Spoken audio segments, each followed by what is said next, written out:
là, je suppose que je peux y aller. C'est ça, hein?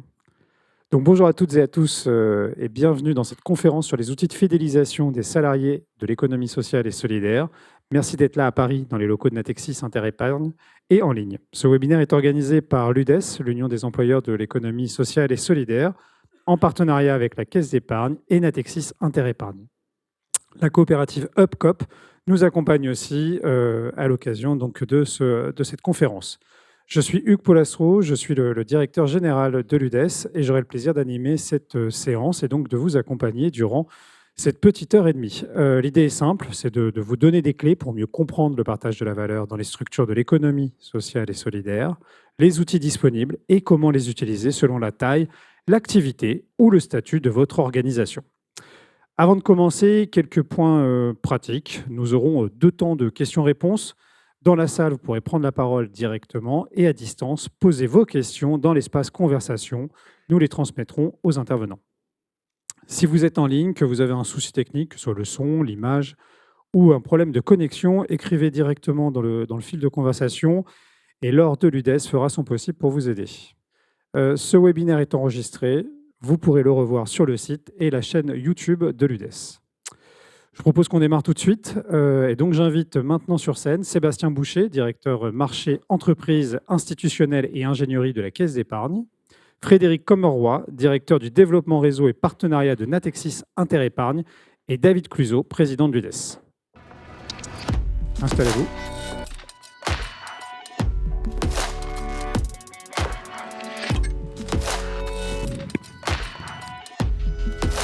Et on va commencer avec vous. Monsieur Boucher. Donc, Sébastien Boucher, bonjour et bienvenue. Bonjour. Vous êtes directeur des marchés, entreprise institutionnelle et ingénierie de la Caisse d'épargne.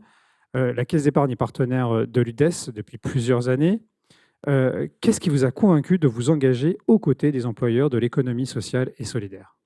Écoutez, je crois d'abord que c'est dans l'ADN des caisses d'épargne. Hein, c'est un terme qui est souvent utilisé par le groupe pour affirmer son engagement auprès de tous les acteurs de l'économie d'une manière générale et de l'ESS en particulier. Moi, en fait, ce que je voulais surtout aujourd'hui, c'est réaffirmer justement notre attachement au monde associatif et surtout notre souhait de l'accompagner dans la durée. Vous savez que les caisses d'épargne, en fait, sont des banques du territoire, des banques coopératives qui sont détenues par leurs sociétaires. Et donc, à ce titre-là, on fait partie, en quelque sorte, de l'ESS. Et puis, les caisses d'épargne, ce sont aussi des expertises de l'ESS. On a environ 130 chargés d'affaires qui sont dédiés à ce marché-là, qu'ils connaissent très bien, qui accompagnent en proximité 20 000 associations gestionnaires et autres entreprises de l'ESS. Et vous avez d'ailleurs les chiffres sous les yeux. Et puis, c'est aussi une vision partagée selon laquelle l'ESS, ce sont des employeurs des entreprises, pas comme les autres, mais comme les autres, ce sont des entreprises. Alors, c'est une citation qu'on m'a soufflée et que l'on doit, je crois, à l'un des présidents de l'UDES, mais qu'on partage complètement. Et donc, à ce titre-là, on joue pleinement notre rôle, en fait, de banquier pour vous proposer des solutions et des expertises, du financement, bien sûr. Vous l'avez sous les yeux aussi, c'est 1 milliard de crédits par an, ce qui n'est pas rien, et c'est un chiffre en croissance. C'est aussi des solutions d'accompagnement en equity, quand l'endettement se fait un petit peu plus compliqué. Et puis, c'est surtout tout le conseil et l'expertise qu'on peut apporter au quotidien à ces entreprises de l'ESS. Et donc, au vu de tout ce que je viens de vous dire, c'est très naturel pour nous de nouer ce partenariat avec l'UDES, qui a maintenant 3 ans, qui est conduit sous l'égide de Marie Leclerc-Bruand, directrice du marché de l'ESS pour la Caisse d'épargne, et que je remercie chaudement pour tout le travail qu'elle a fait et le travail qu'elle mène actuellement justement sur la sensibilisation aux outils de motivation et de sensibilisation des salariés. Voilà, donc le mot, s'il y a quelque chose à retenir en fait, c'est que les caisses d'épargne sont là et seront encore là demain, encore plus. Voilà. Merci beaucoup et merci pour cet hommage effectivement à nos anciens présidents de l'UDES. Merci Monsieur Boucher. Frédéric Commeroy, bonjour et bienvenue. Monsieur Commeroy, vous êtes notre hôte. Merci encore pour votre accueil. Et je vous laisse la parole pour nous expliquer en quelques mots comment Natixis Interépargne s'engage dans la diffusion des outils de partage de la valeur. Merci, bonjour à toutes et à tous. Ici, au siège de Natixis Interépargne et puis évidemment aussi à distance. On est ravis d'accueillir cette rencontre aujourd'hui avec deux partenaires éminemment importants pour nous, à savoir les caisses d'épargne et puis l'UDES. À titre personnel, Caisse d'épargne, c'est un réseau que j'ai bien connu et j'ai œuvré pendant quelques années avec Marie aussi sur ce secteur. Donc, je suis ravi de vous accueillir aujourd'hui. Et puis l'UDES, on se connaît avec David depuis déjà quelques temps. Et puis, j'ai eu l'occasion dans le passé de diriger une crèche à l'île de la Réunion. Donc, j'ai un attachement tout particulier à votre écosystème. Un écosystème qui a un rôle éminemment important aujourd'hui dans l'économie française, dans un certain nombre de secteurs, dans le médico-social, dans l'insertion professionnelle, dans l'éducation, avec des salariés extrêmement engagés personnellement dans leur mission, des salariés qui ont souvent des salaires et un cadre de travail qui n'est pas toujours simple et favorable. Et donc, on est très heureux aujourd'hui d'accueillir cette rencontre pour une nouvelle fois expliquer tout l'intérêt des dispositifs d'épargne salariale à destination des salariés, des acteurs des associations et des entreprises de l'économie sociale. En deux mots, Natixis Interépargne, c'est un pionnier de l'épargne salariale en France, premier opérateur à avoir été créé à la fin des années 60 à l'initiative des lois sur le partage des résultats des entreprises pour les salariés, à l'initiative du général de Gaulle à l'époque. Et puis, donc 60 ans d'existence, leader de ce marché en France de l'épargne salariale. Je citerai qu'un seul chiffre, enfin deux, allez, deux, si vous m'autorisez, j'en citerai deux. En France, il y a 12 millions de salariés du privé et de l'économie sociale. 50% des salariés du privé et de l'économie sociale sont utilisateurs de dispositifs d'épargne salariale. Natixis Interépargne, c'est 4 millions de clients d'épargnants. Voilà. Donc, on représente 30% des salariés qui sont utilisateurs de l'épargne salariale en France. Et le deuxième chiffre que je citerai, c'est 25%. C'est les encours dans les SICAV sociales qui sont solidaires, qui sont gérés par Natixis Interépargne. Donc, ce qui situe, je dirais, l'importance de notre entreprise dans le secteur. Entreprise qui est pionnière, entreprise qui est également engagée. Et donc, on vous partage aujourd'hui, un peu en avant-première, notre raison d'être qui sera officialisée dans quelques mois de manière beaucoup plus massive en termes de communication, avec, donc je vous laisse en prendre connaissance, et puis avec quatre grands leviers qui viennent, je dirais, illustrer l'engagement de la gouvernance et des salariés de Natixis Interépargne dans leur activité au quotidien. 4 grands leviers autour de la transition, évidemment, l'éducation, la préparation de la retraite, et puis évidemment, on ne peut pas s'engager dans une démarche auprès de nos clients si on n'est pas nous-mêmes exemplaires en tant qu'entreprise. Donc, 4 grands leviers qui sont déjà, je dirais, mis en œuvre et qui vont se déployer dans la durée. Et donc, le premier objectif, notre première mission, c'est effectivement d'engager un maximum d'entreprises, d'associations en matière d'épargne salariale pour qu'un maximum de salariés en France puissent bénéficier de ce type de dispositif. On a un rôle éminemment important dans cette démarche. Donc voilà, ravi d'accueillir cette rencontre aujourd'hui chez Natixis Interépargne. Merci beaucoup, plaisir partagé. David Cluzot, bonjour et bienvenue. Vous êtes le président de l'UDES. C'est bizarre, en fait, on se vous voit dans le monde, on se tutoie, donc je crois qu'on va passer plutôt au tutoiement. Donc tu es le président de l'UDES, l'Union des employeurs d'économie sociale et solidaire. Je vais faire court, simple, une question. Pourquoi l'UDES a-t-elle souhaité se rapprocher de la Caisse d'épargne et de ses experts sur ce volet du partage de la valeur? Merci Hugues. Bonjour à toutes et tous. En fait, pourquoi? Première chose, parce qu'ici on est en famille, quoi. Très clairement, on est dans l'ESS. Et c'est important finalement que l'Union des employeurs... On va couper le... Non, c'est bon. J'ai dû dire un truc, c'est on est dans l'ESS. Mais si, en fait, on est dans l'ESS, véritablement. Donc, c'est important, à un moment aussi, de rattacher nos réflexions et nos attentes dans des groupes dans lesquels on arrive à se reconnaître. En fait, je crois que c'est assez fondamental. Et quand je lis qu'un des objets de la démarche, c'est l'éducation, et notamment l'éducation financière, j'en ai souvent discuté avec Marie, ça me semble quelque chose d'essentiel aussi pour nos réseaux à nous. Et pourquoi c'est essentiel? Parce qu'à l'UDES, on croit beaucoup au partage de la valeur et se rapprocher d'experts tels que la Caisse d'épargne et Natixis Interépargne, c'est un enjeu important, tant pour comprendre les mécanismes et les opportunités que représentent les outils qui existent, qu'en fait pour les mettre en place de manière opportune en fonction du statut de la structure. Et pour ça, il faut bien connaître les statuts des structures, les associations, les fondations, les coopératives ou les mutuelles, et bien connaître aussi ou appréhender la situation financière dans laquelle elles se trouvent. Alors, il ne vous aura pas échappé que le contexte économique actuel n'est pas très favorable aux structures à but non lucratif et se rapprocher des acteurs en temps bancaire, en temps normal, mais aussi en ces temps difficiles pour proposer un accompagnement plus resserré nous paraît donc évident. C'est une culture qu'il faut aussi qu'on acquiert dans le secteur de l'économie sociale et solidaire et sans doute dans le secteur associatif un peu plus particulièrement. L'UDES, en quelques mots, on a tous cité des chiffres, donc je vais citer les miens, réunit 22 syndicats et organisations professionnelles présents dans 14 branches et secteurs tels que le médico-social, l'aide à domicile, l'éducation populaire, la formation professionnelle, l'insertion par l'activité économique, la petite enfance, le logement social, mais aussi les médias, le commerce ou le conseil. Et les employeurs de l'ESS sont près de 220 000 sous des formes de structures associatives, mutualistes, coopératives, je l'ai dit, et ils emploient 2,7 millions de salariés. Donc, on a des enjeux extrêmement importants aussi sur cette question du partage de la valeur. Dans un contexte de tension de l'emploi, l'UDES est donc attentive aux besoins de ses adhérents. Forte de ses valeurs, elle représente un intérêt certain au développement du partage de la valeur au sein des structures de l'ESS.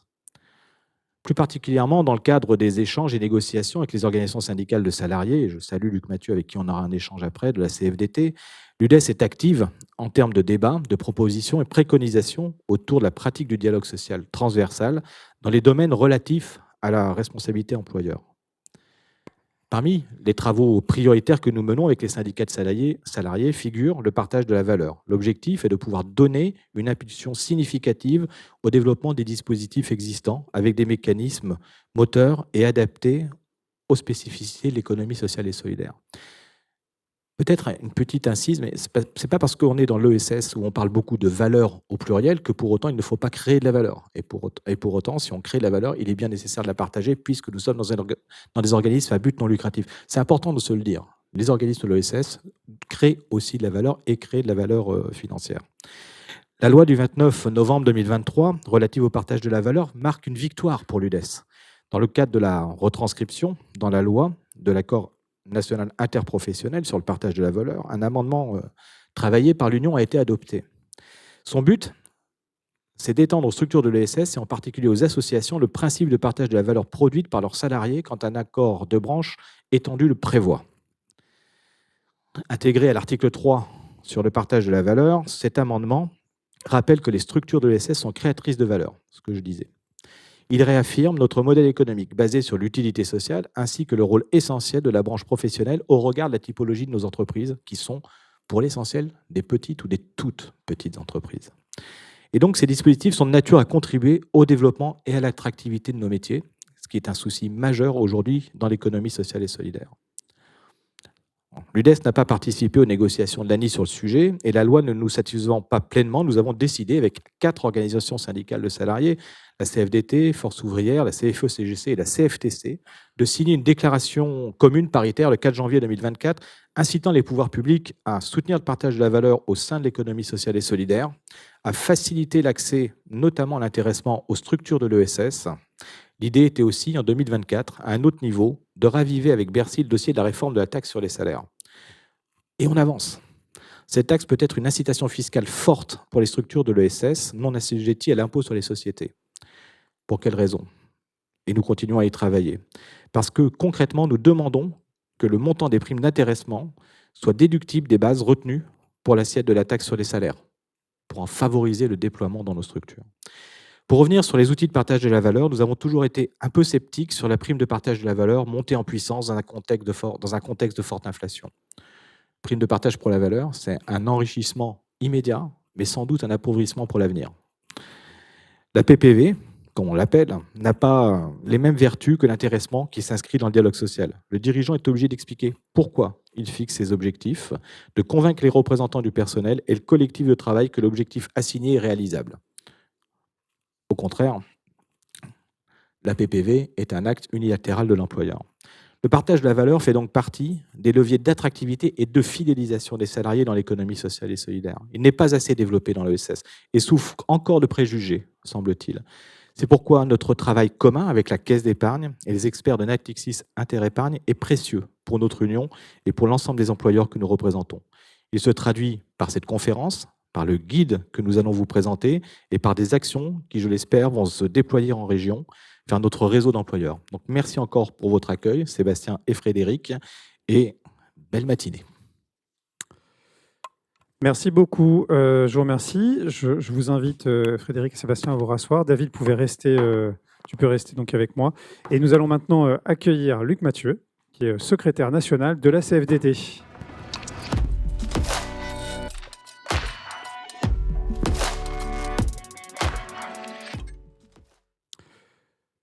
Luc Mathieu, bonjour, bienvenue. Merci d'être avec nous aujourd'hui.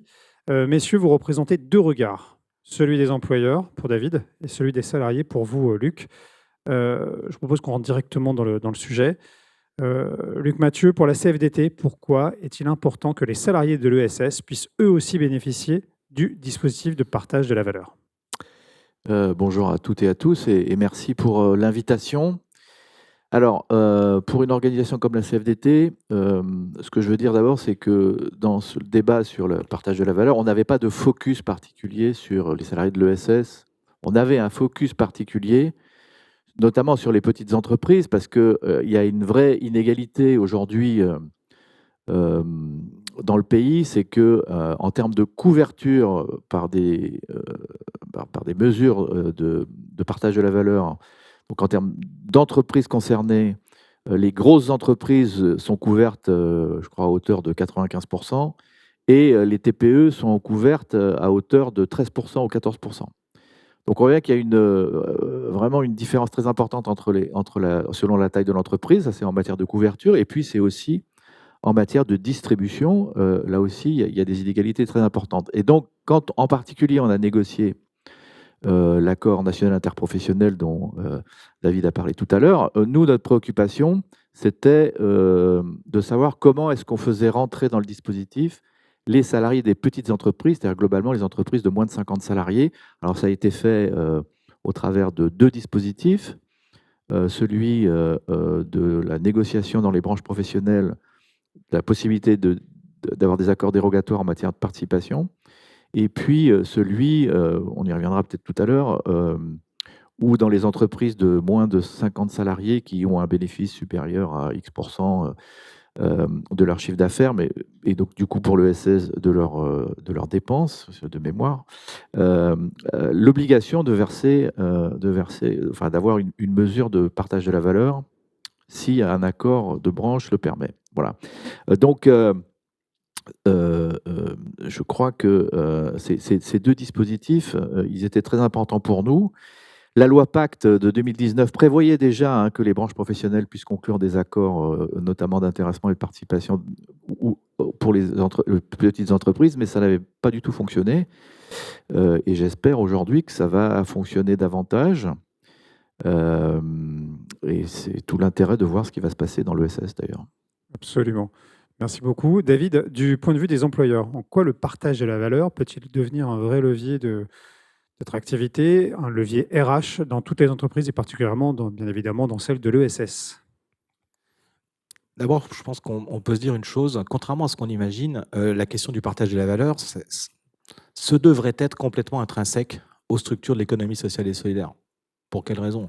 Parce qu'en réalité, quand on est dans l'économie sociale et solidaire, la question de la participation au projet, la question de la participation à la gouvernance, et donc finalement la question de la participation des salariés à la conduite économique du projet, elle est absolument naturelle. Et dans la mesure où la question de la gouvernance n'est pas assise sur la propriété du capital, puisque la propriété appartient au collectif associatif, la question du partage de la valeur, elle est d'autant plus évidente. Voilà, elle est d'autant plus évidente.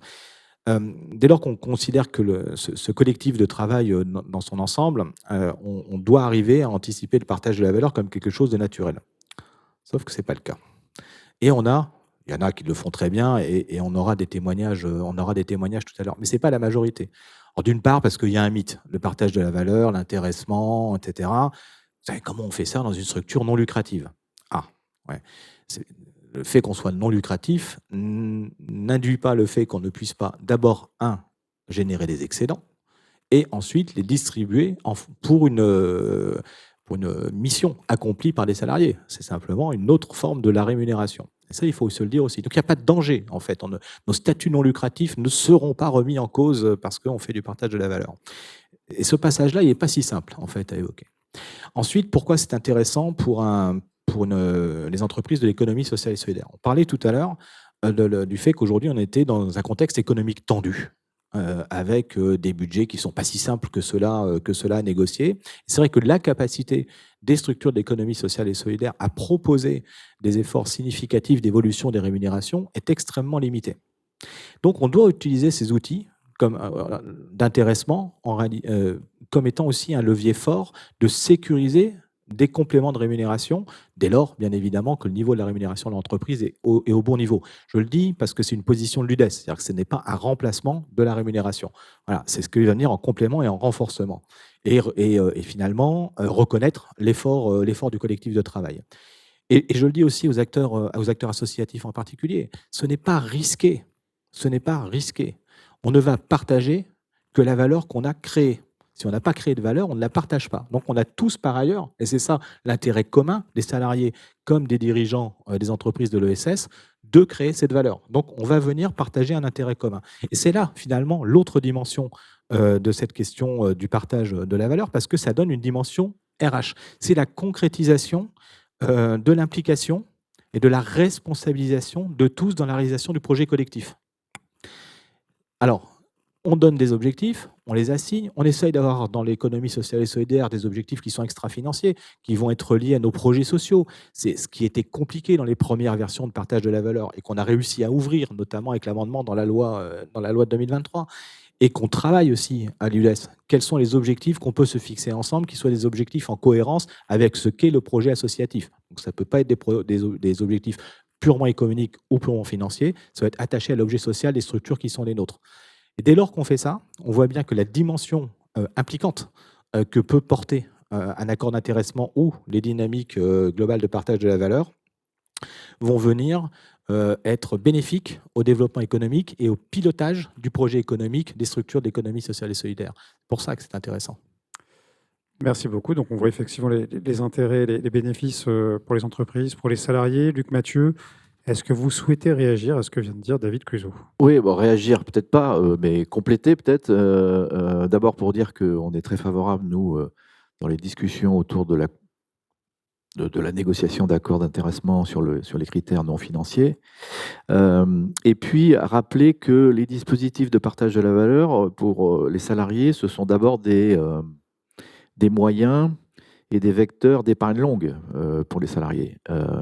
Et ça, c'est très important.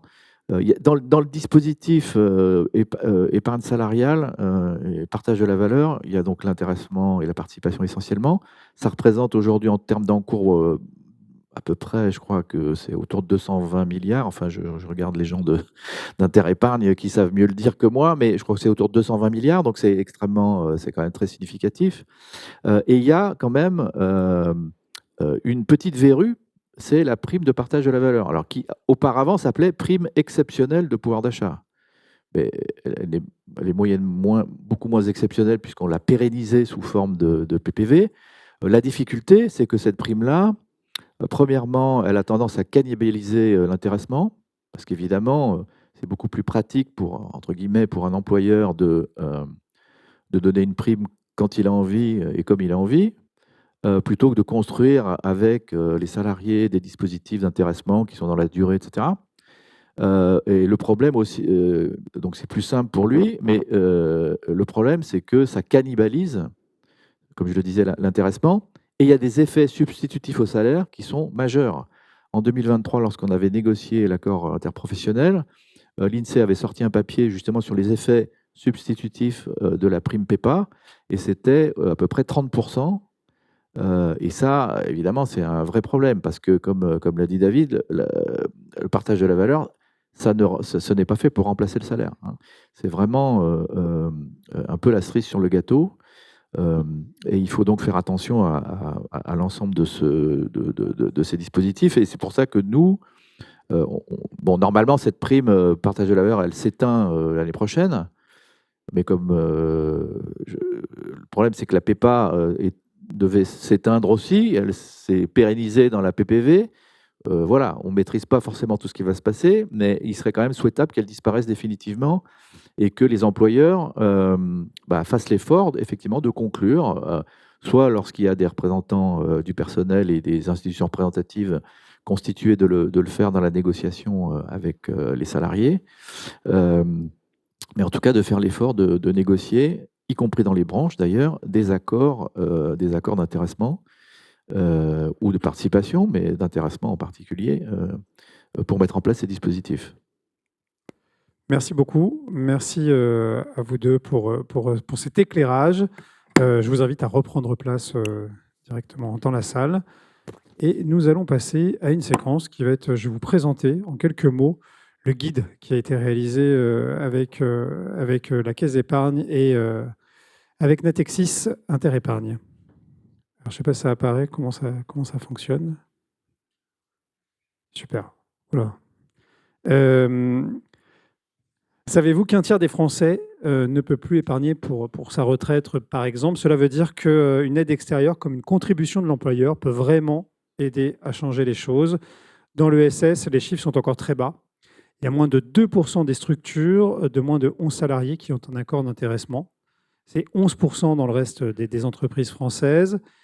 Et un autre chiffre qui est intéressant, c'est que dans les structures de plus de 50 salariés de l'ESS, il y a à peine 6% qui en bénéficient. Donc on a deux chiffres, 2% pour les structures de moins de 11 salariés et à peine 6% pour les structures de plus de 50 salariés. Donc ça veut dire qu'il y a une vraie marge de progression.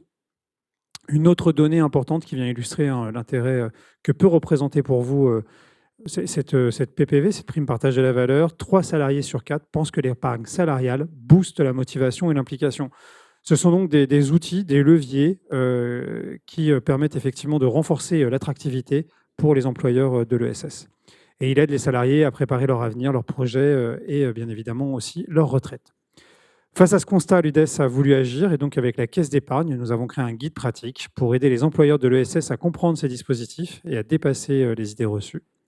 Ce guide rappelle les enjeux et explique clairement les outils. Donc dedans, vous trouverez des outils dont ça vous paraît être des noms de code, mais à la lecture de ce guide, vous verrez, tout vous paraîtra beaucoup clair et limpide. L'intéressement, le PE, le PERCOL et le PERO.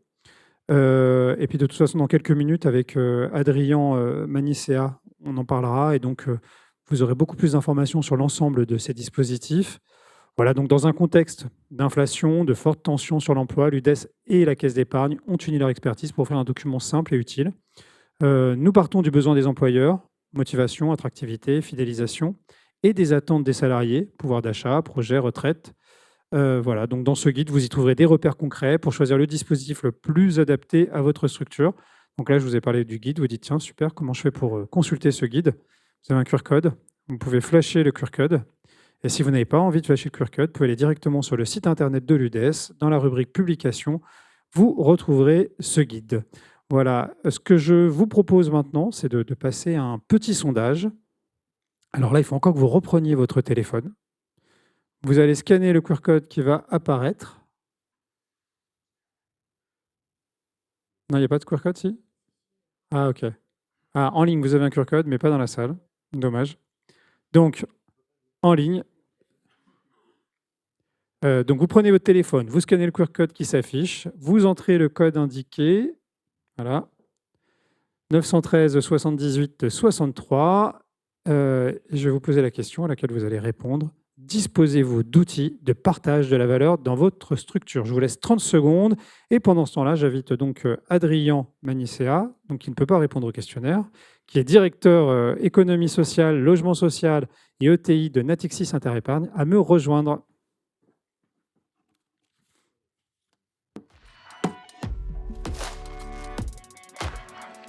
Bonjour Hugues, bonjour à toutes et à tous. Bonjour Adrien. Alors, est-ce que les 30 secondes sont passées ou pas? Je regarde Philippine qui du coup, s'assure qu'on maîtrise bien le temps. C'est bon? Super. Donc là, le sondage doit apparaître à l'écran, c'est ça? Oui, les résultats. And the winner is... Ah, attention, regardez là, c'est dynamique. Quel dispositif de partage de la valeur avez-vous dans votre structure? Ah oui, donc c'est tout nouveau. Donc ça vient de se lancer, OK. Donc c'est là où on laisse les 30 secondes.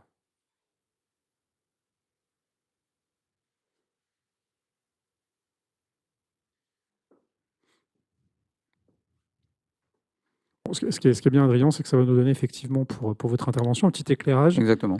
du niveau des dispositifs qui peuvent déjà être mis en place dans les entreprises. Donc, Je vois que les dispositifs dont on va parler sont présents sur les réponses Ouais. des ça tombe personnes bien, hein, interrogées. c'est plutôt pas mal. Hein. Les choses sont bien faites. Nous sommes dans le thème, apparemment. Ouais, ça...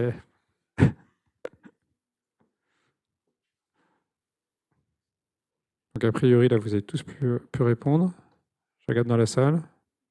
C'est bon. Super. Et c'est pas mal, hein.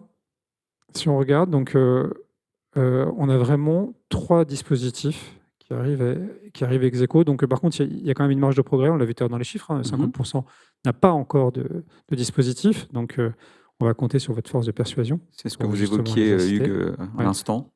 Ben voilà. C'est un cas encore du potentiel. Et ensuite, on a effectivement donc de l'intéressement, plan d'épargne entreprise, plan d'épargne retraite collectif. Autant de dispositifs qui arrivent vraiment à 33% dans les 3 cas. Merci beaucoup pour ce petit sondage. Donc, Adrien, bonjour, bienvenue. Bonjour Hugues, merci. Merci de m'accueillir. Bonjour à toutes et à tous à nouveau. Maintenant que le contexte est posé par Luc et par David, je vous propose qu'on rentre dans le concret. Est-ce que vous pouvez nous présenter les différents dispositifs qui existent? Avec plaisir, merci Hugues. Alors, aujourd'hui, en matière d'épargne salariale et d'épargne retraite, c'est vrai que ce sont des dispositifs cœur du partage de la valeur. Et je crois qu'on va voir bientôt un slide apparaître justement sur l'épargne salariale. Alors, quand on parle d'épargne salariale, de quoi s'agit-il exactement? Alors, tout d'abord, c'est l'opportunité qui est offerte aux salariés d'épargner à moyen ou long terme avec l'aide de l'employeur. Et ce dernier point est primordial. C'est vraiment l'aide de l'employeur en fonction de ce que va pouvoir proposer l'employeur dans le cadre de l'épargne salariale qui va inciter ou non fortement à participer. Parce qu'il y a un point qui est important, c'est que lorsque ces dispositifs sont mis en place, le plan d'épargne entreprise et le plan d'épargne retraite, l'adhésion des salariés est facultative. Et on le constate sur le terrain régulièrement, en fonction de ce qui est proposé, ça suscite ou non, c'est plébiscité ou non par les salariés. Alors, ces dispositifs d'épargne salariale sont accessibles également aux salariés qui ont 3 mois d'ancienneté. 3 mois d'ancienneté, c'est le maximum que je peux mettre en place pour que les salariés aient accès à ces dispositifs. Il arrive très rarement qu'on mette 1 mois, 2 mois, voire pas d'ancienneté, mais c'est une possibilité également qu'offre le législateur. Ensuite, il y a vraiment 2 dispositifs distincts. Un dispositif d'épargne à moyen terme à travers le plan d'épargne entreprise. Et ce plan d'épargne entreprise me permet notamment de préparer des projets, acquisition de résidence principale, des projets de vie, mariage ou tout autre type de projet, puisque les sommes vont être bloquées pendant une durée de 5 ans, hors cas de déblocage anticipé, ce qu'on appelle également les faits générateurs, qui sont maintenant nombreux. Il y a 13 ou 14 cas pour débloquer son épargne. On y reviendra avant l'échéance des 5 ans. Deuxième dispositif, c'est ce qu'on appelle le plan d'épargne retraite collectif. Et ce plan d'épargne retraite collectif, comme son nom l'indique, permet aux salariés de se constituer une épargne par capitalisation qui va venir s'additionner, s'ajouter à la retraite par répartition, dont les prestations sont servies par la CNAV pour la retraite de base et par l'Agirc-Arrco pour la retraite complémentaire obligatoire. Donc là, on est en haut de la pyramide. On vient, avec l'aide de l'employeur, encore une fois, se constituer une épargne retraite supplémentaire. Alors, ces plans d'épargne entreprise, ces plans d'épargne retraite, donc comment vont-ils être alimentés? Ils peuvent être alimentés par différents moyens, différents flux. Un flux qui est très important, notamment au niveau de l'ESS, et on en parle depuis le début, c'est la prime d'intéressement. Donc, lorsqu'il y a un accord d'intéressement, le salarié peut verser chaque année tout ou partie de sa prime d'intéressement. Il y a également l'abondement de l'entreprise, de l'ESS. On parlait de la prime de partage de la valeur. C'est vrai qu'on constate qu'il n'y a pas un succès très important de cette prime de partage de la valeur. Pour tout ce qui a été dit précédemment, l'intéressement, l'abondement sont bien plus plébiscités par les employeurs que et également par les salariés. On peut effectuer des versements volontaires. Et sur le plan d'épargne retraite collective, je vais ajouter un point très important, un flux très important sur notamment les structures de l'ESS, c'est ce qu'on appelle les passerelles temps PERCOL. Donc c'est quoi ces passerelles temps PERCOL? C'est la faculté qui est offerte aux salariés de transformer du temps en argent. Je vais pouvoir verser à hauteur de 10 jours par an par salarié donc dans ce dispositif. Que je dispose d'un compte épargne-temps ou non, je peux effectuer cette démarche. Si j'ai un compte épargne-temps, je dois d'abord passer par le compte épargne-temps, puis décider ou non de verser sur le plan d'épargne retraite collectif. Et si je n'ai pas de compte épargne-temps, je peux le faire directement. C'est ce qu'on appelle les jours de repos non pris. Les systèmes sont exclusifs l'un de l'autre. Donc c'est soit je passe par le CET si j'en ai un, soit si j'en ai pas, de toute façon, je peux également verser directement. Et sur le PERCOL, dernier élément important, et entre guillemets relativement nouveau, c'est depuis la loi Pacte d'octobre 2019, c'est que je peux faire des versements volontaires déductibles de mon assiette d'imposition. On a constaté que les pouvoirs publics donnent de plus en plus d'avantages, je dirais, à l'épargne longue des salariés, ça a été dit tout à l'heure, pour aussi aider les salariés à se préparer, les inciter, employeurs comme salariés, à épargner en vue de la retraite. Merci beaucoup. Donc, effectivement, des dispositifs, pardon. Alors, il y a également l'intéressement, donc juste après. Donc, l'intéressement, c'est aussi un produit cœur du partage de la valeur. Cet intéressement qui est le coup de cœur aujourd'hui, on le remarque, des employeurs et des salariés. On l'a dit tout à l'heure, il faut tout d'abord, lorsqu'on met en place un accord d'intéressement, se fixer des objectifs. Cet accord d'intéressement, depuis quelque temps, il est institué pour une durée de 1 à 5 ans. Donc, tout va dépendre des objectifs éventuellement stratégiques de chaque structure de l'ESS, des objectifs en termes de croissance. Et ça vise principalement à associer les salariés aux résultats ou à la performance de la structure de l'ESS.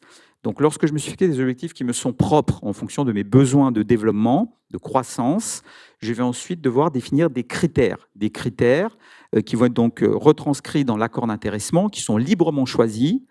Et je peux me fixer un seuil de déclenchement. On évoquait tout à l'heure la loi partage de la valeur qui dit qu'une structure de l'ESS, à partir de 11 salariés, si elle réalise un excédent égal à 1% par rapport à ses recettes, elle a même l'obligation de mettre en place un dispositif. Donc je peux me baser par exemple sur l'excédent, 1%, 5%, 10%, qui va être le seuil de déclenchement, qui va me dire à partir de ce niveau d'excédent, je peux distribuer une enveloppe d'intéressement. Et ensuite, je dois me fixer des critères donc, qui sont objectifs, des modalités de calcul donc objectifs, mesurables et collectifs, et clairs et lisibles pour que les salariés puissent s'approprier ces critères et qu'ils avancent tous dans le même sens pour réaliser ces objectifs. Voilà, le but, c'est d'atteindre ces objectifs. Et on parlait tout à l'heure de budget. C'est très important, cet accord d'intéressement, il est très bien construit parce que si j'atteins mes objectifs, je distribue une prime d'intéressement. En revanche, si je ne les atteins pas, il n'y a pas de prime d'intéressement. Si je me suis fixé 4 critères égalitaires en termes d'enveloppe, j'atteins 2 des critères, eh bien, je distribue la moitié de l'enveloppe, je n'atteins pas les 2 autres, je ne les distribue pas. Donc c'est très important, ça sécurise mon budget au niveau de cet accord d'intéressement. Et enfin, l'objectif ultime de ces dispositifs, et on parle beaucoup de partage de la valeur, c'est effectivement la possibilité de partager la valeur avec celles et ceux qui la créent, les salariés des structures de l'ESS. Et donc, une fois que j'ai mis en place ces critères, je dois également décider comment répartir l'enveloppe. Et là, je vais pouvoir décider de répartir l'enveloppe selon 3 modes de répartition, de manière uniforme, tous les salariés vont toucher la même prime, de manière proportionnelle au salaire, donc très clairement, plus j'ai un salaire important, plus je vais avoir une prime importante, ou proportionnelle au temps de présence. Et je peux naturellement combiner également ces 3 modes de répartition. Merci beaucoup. Je suis sûr que dans la salle ou à distance, vous êtes comme moi, vous avez des questions. Donc, n'hésitez pas, vous pouvez d'ores et déjà les inscrire sur le fil de discussion. Et puis tout à l'heure, on aura 2 séquences questions-réponses. Donc, on pourra effectivement revenir vers vous, Adrien. Oui. Allez, encore une question. Comment un employeur de l'ESS peut-il mettre en place un dispositif d'épargne salariale ? Alors, tous ces dispositifs d'épargne salariale, le plan d'épargne entreprise, le plan d'épargne retraite collective, comme l'accord d'intéressement, sont des dispositifs prioritairement négociés entre l'employeur et ses institutions représentatives du personnel. Donc, pour le PE-PERCOL, comme pour l'intéressement, ce qui est privilégié, donc c'est une négociation soit entre l'employeur et le comité social économique, soit entre l'employeur et les délégués syndicaux, ou éventuellement, aussi en fonction de l'effectif, une ratification de tiers des salariés. Donc ça, c'est la base, c'est la priorité, c'est la négociation, on en parlait tout à l'heure. En revanche, sur le PE-PERCOL, je peux également le mettre en place de manière unilatérale, donc ce qu'on appelle des PE-PERCOL octroyés, pour 2 raisons. Premièrement, il y a eu un échec de négociation avec les partenaires sociaux comme avec les salariés, auquel cas j'ai un PV de désaccord et je peux le mettre en place de manière unilatérale. Et deuxièmement, c'est pour les structures qui, de par leur effectif, sont soumises à l'obligation d'avoir des instances représentatives du personnel, mais il n'y a personne qui s'est présenté aux élections, donc elles en sont dépourvues, elles n'en sont pas dotées. Et dans ce cadre-là, je peux là aussi, en produisant un PV de carence, décider de mettre en place le dispositif de manière unilatérale. Sur l'accord d'intéressement, c'est un peu différent, puisque cette possibilité de signature sous forme de DIE, décision unilatérale de l'employeur, n'est réservée qu'aux structures de moins de 50 salariés, soit sur échec des négociations, là encore, soit si je n'ai pas de partenaires sociaux avec qui négocier ces accords d'intéressement. Merci beaucoup. Pris. Donc des dispositifs qui semblent extrêmement intéressants. Donc quels sont les avantages de ces dispositifs? Et puis il y a sans doute des limites. Quelles sont les limites de ces dispositifs? On peut continuer donc sur les slides. Je voulais dire, donc, je voulais juste poursuivre deux petits points sur la mise en œuvre. Alors lorsque je mets en place des accords d'intéressement, des PE, PERCOL, des règlements, sur ces règlements doivent apparaître de manière très claire les événements qui permettent de débloquer l'épargne avant l'échéance des 5 ans ou de la retraite. Donc je vous disais tout à l'heure, il y a beaucoup d'événements maintenant qui offrent cette possibilité. Alors, les plus connus, c'est la résidence principale notamment, ou le mariage ou le PACS. Et il y a 3 nouveaux cas qui sont venus depuis l'année dernière être mis en œuvre. Donc, c'est débloquer son épargne pour l'achat de véhicules propres. Donc, véhicules propres, les véhicules hybrides ne sont pas concernés, hein, c'est tout ce qui est véhicules électriques ou à hydrogène. Et également les travaux de rénovation énergétique. Et on a eu chez Natixis Inter-Épargne de nombreux cas de déblocage anticipé pour ces raisons depuis juillet 2024, hein, puisque c'est assez récent, c'est juillet 2024, depuis la loi sur le partage de la valeur. Sur le PERCOL, il y a moins de cas de déblocage anticipé. Si vous comptez, il y a 14 cas pour le plan d'épargne d'entreprise, hein, ce qui est relativement important. Pour le PERCOL, il y a 6 cas, dont 5 cas qui concernent les salariés. Et l'intérêt du PERCOL aussi, c'est que le PERCOL me permet d'épargner pour ma retraite. Et si j'ai un changement de vie, changement de travail, changement de région, etc., je peux débloquer pour ma résidence principale. Et là, c'est un point très important. Et c'est la raison pour laquelle, que je sois jeune, moins jeune, que j'ai ou pas de projet immobilier, il y a beaucoup de salariés qui versent maintenant sur le PERCOL parce que c'est le seul dispositif d'épargne retraite collectif qui permet de débloquer pour sa résidence principale. Voilà. Donc, je vous dis, je mets ces dispositifs, ces événements dans mon accord PE-PERCOL. Et ensuite, sur la partie, ce qu'on appelle gestion financière, puisqu'on parlait tout à l'heure d'épargne, qui dit épargne dit support de placement, support d'investissement. Vous l'avez sur le prochain slide. C'est effectivement d'inscrire noir sur blanc, là encore, les supports d'investissement du dispositif. Donc, si on peut regarder le prochain slide. Merci beaucoup. Voilà, donc c'est effectivement d'inscrire noir sur blanc sur les règlements PE-PERCOL, les supports d'investissement, ce qu'on appelle les fonds communs de placement d'entreprise. Et chez Natixis Inter-Épargne, Frédéric a donné quelques chiffres tout à l'heure. Nous sommes également leaders de la partie support investissement socialement responsable, avec à peu près 25% de part de marché, et également des fonds solidaires avec 23% de part de marché. Et donc, on peut répondre d'une part aux attentes des salariés de l'ESS en termes de support d'investissement et à l'obligation réglementaire qui date de l'année dernière, qui est de proposer au moins un fonds labellisé au sein d'un dispositif. Merci beaucoup. Donc ma question, c'est sur les avantages et les inconvénients. Alors, les avantages. On va pouvoir avancer. Donc, les avantages, c'est quoi? C'est que déjà, c'est une réponse aux enjeux des structures de l'ESS. Premièrement, ça permet de se développer de manière durable. Si j'atteins les objectifs, je vais pouvoir effectivement contribuer à la croissance de la structure, à la pérennité de la structure, et de manière vertueuse, parce que je vais pouvoir récompenser mes salariés par la même occasion. Je vais pouvoir ensuite, c'est une de mes problématiques, motiver, attirer d'abord, motiver, fidéliser mes salariés. Et justement, l'objectif, c'est d'attirer des talents et de stabiliser les équipes. C'est très important de stabiliser les équipes. Et ça permet effectivement de le faire avec ces dispositifs de partage de la valeur qui sont des leviers RH très puissants. Et enfin, en tant qu'employeur de l'ESS, je vais pouvoir optimiser ma politique sociale. Je vais offrir des avantages sociaux supplémentaires à mes salariés tout en bénéficiant d'exonérations de cotisations patronales et de forfait social sur certains de ces dispositifs. Donc, côté entreprise de l'ESS, voici un peu les avantages. Et ensuite, pour conclure cette séance, je n'ai pas regardé le timing, côté salarié, on disait tout à l'heure que les entreprises sont des entreprises à part entière, mais c'est des entreprises différentes. C'est pareil pour les salariés. C'est des salariés comme les autres, ils ont les mêmes attentes. Et les attentes, moi, j'ai mis ici 3 points. Premièrement, améliorer sa rémunération. C'est une demande forte des salariés, quels qu'ils soient, grâce à son employeur. Je reviens sur ce point très important, dans le cadre collectif. Et ça me permet d'augmenter mon pouvoir d'achat en touchant tout ou partie de la prime d'intéressement immédiatement ou de manière différée. Si c'est différé, je peux épargner, on l'a dit, pour des projets et pour la retraite. C'est dès maintenant qu'il faut épargner pour la retraite, sans attendre, parce que c'est très important compte tenu effectivement du déséquilibre démographique de se constituer une épargne de retraite par capitalisation. Et enfin, bénéficier d'avantages sociaux et fiscaux importants. Là aussi, le point saillant de ces dispositifs, c'est que je vais avoir une rémunération périphérique sans cotisation salariale, sans impôt sur le revenu. Et c'est un peu le débat du moment, vous l'avez peut-être entendu, c'est que ça va me permettre de rapprocher mon net du brut sur une partie de ma rémunération. Et c'est un point très important. Voilà. Merci beaucoup Merci pour de votre cet attention. éclairage Merci qui, beaucoup. je pense, va susciter beaucoup de questions et c'est extrêmement logique. Merci, merci beaucoup, Adrien. Merci. Je vous propose que maintenant, donc on a vu effectivement les différents dispositifs. Et maintenant, un petit peu la preuve par l'exemple. Et nous allons accueillir deux employeurs qui vont partager leur expérience. Donc, Philippe Tarot, qui est directeur général de Solia Grand Paris.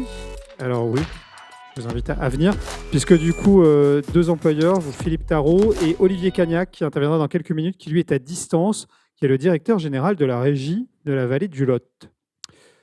Monsieur Tarot, bonjour et bienvenue.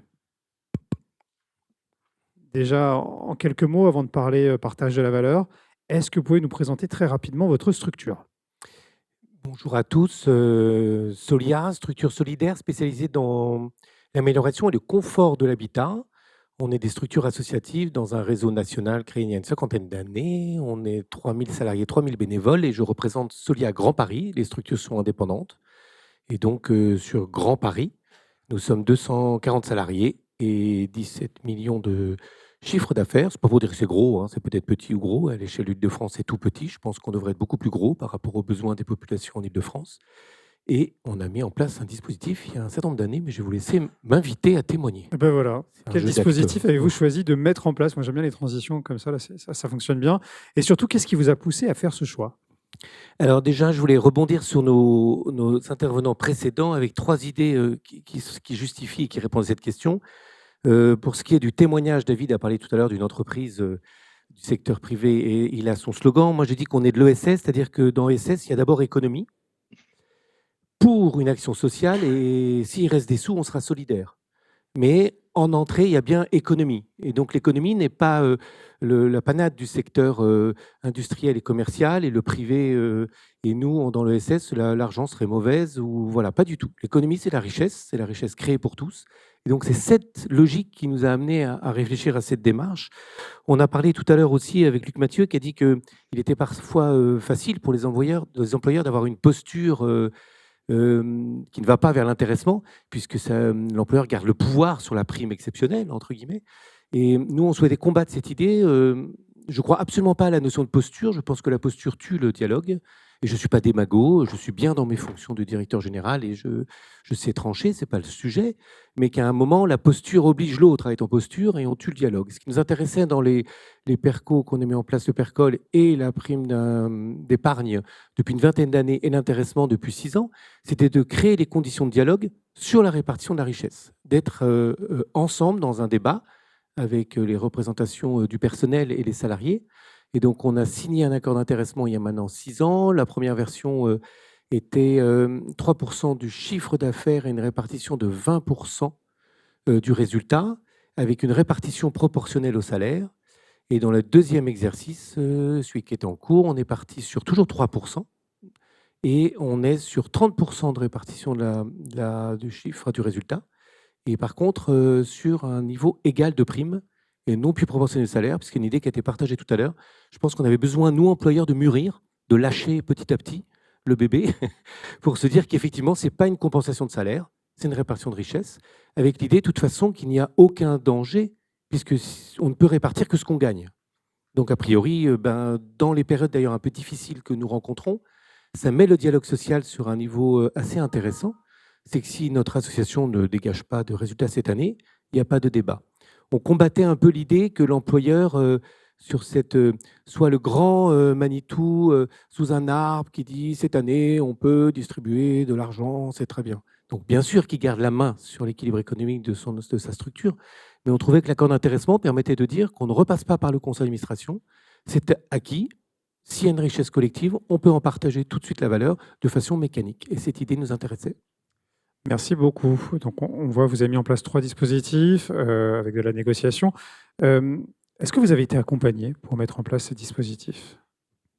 Oui, tout à fait. On s'est fait accompagner sur les 3 dispositifs par des partenaires extérieurs, dont la Caisse d'épargne à l'époque, bien sûr. Et alors, je suis un peu tout à dire, David a dit, on est une grande famille. C'est un peu schizophrène parce que nous, on est à la Caisse d'épargne pour nos structures et je suis à Banque Populaire à titre personnel. Donc, je ne sais pas si ça rentre dans une famille ou dans... C'est la même famille, c'est pas une secte. Hein.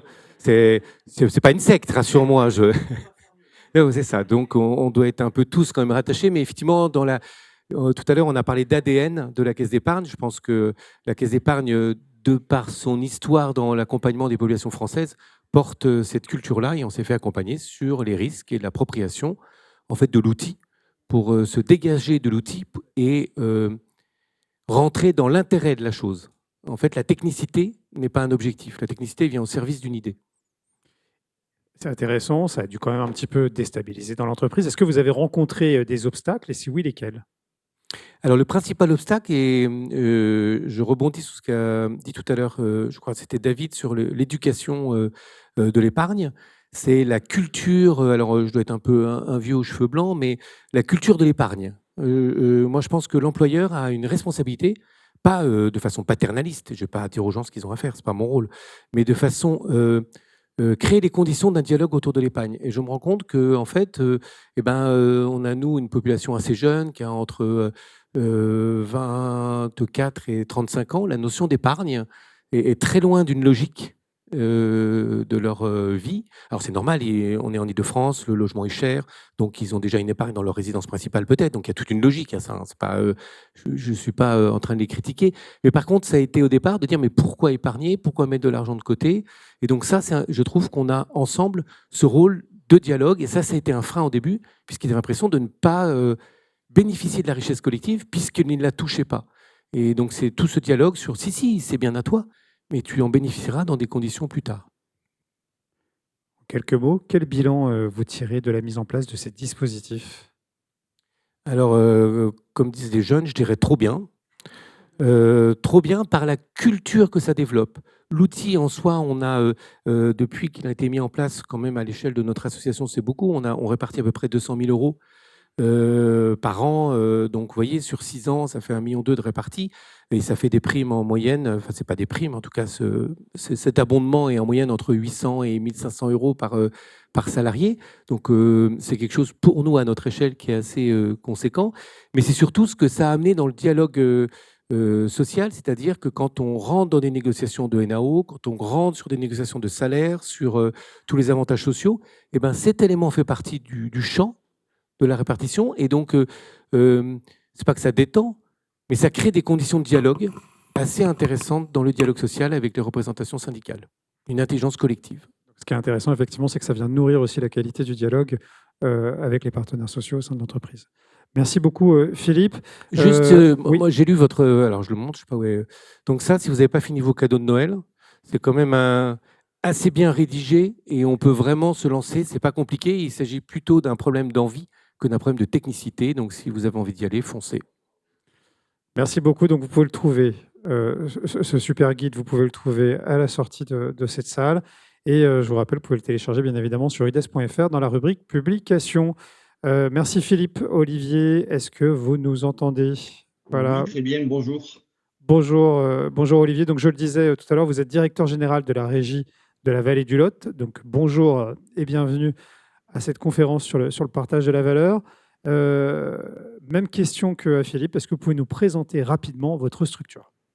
La régie de territoire de la Vallée du Lot fait partie, est labellisée par le mouvement des régies. Hein, on est 140 régies en France, avec une mission principale, c'est de travailler avec les habitants d'un territoire en proposant des actions rémunératrices de façon à porter nos projets. Donc, au titre de l'insertion par l'activité économique, ça a été notifié tout à l'heure par vos intervenants.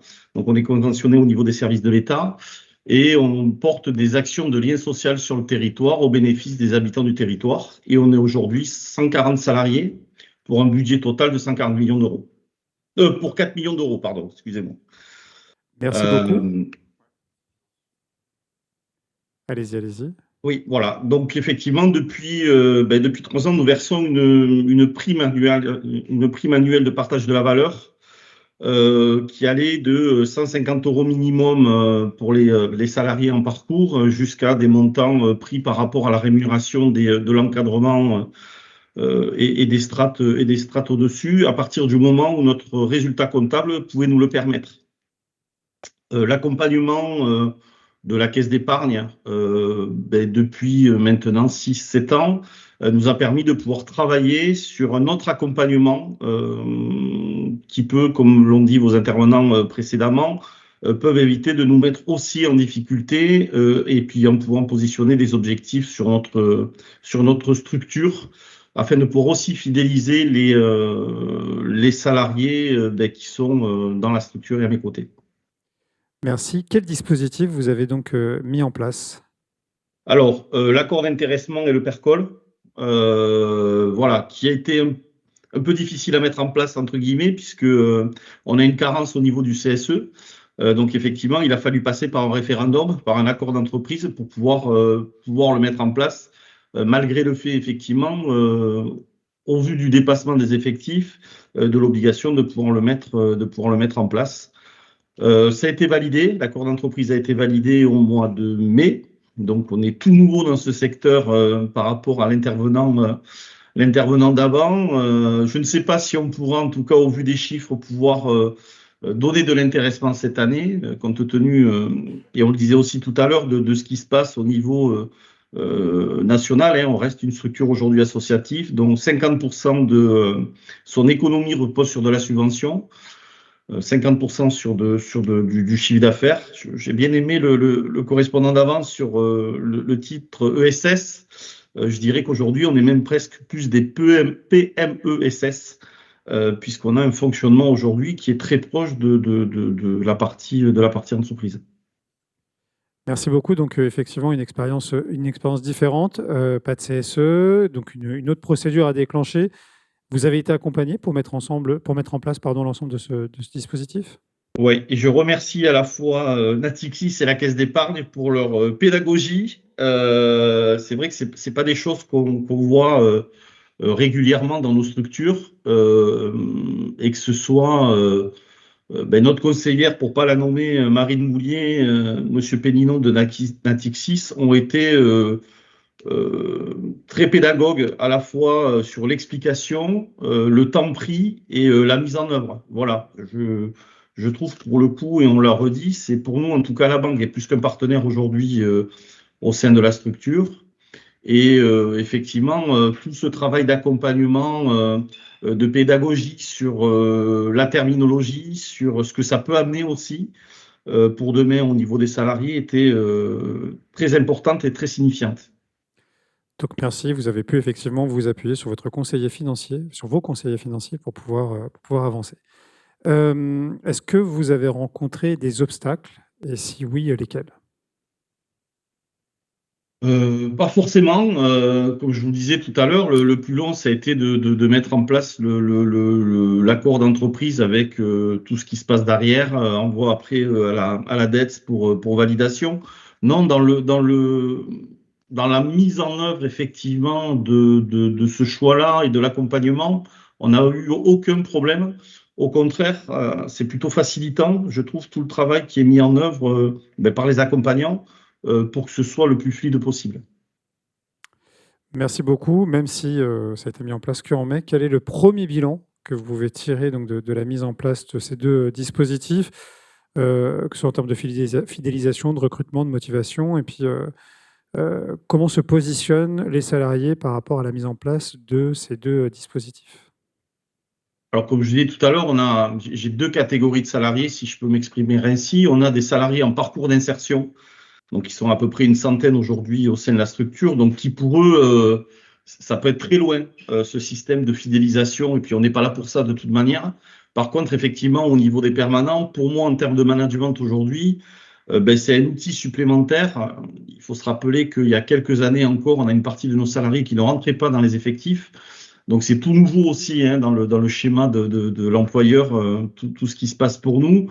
Donc effectivement, on se rapproche de plus en plus dans le fonctionnement des entreprises. C'est pour ça que le terme PME-SS pour moi est important aujourd'hui, puisqu'on est sur un statut associatif, mais on a quand même toute la réglementation aujourd'hui d'entreprise.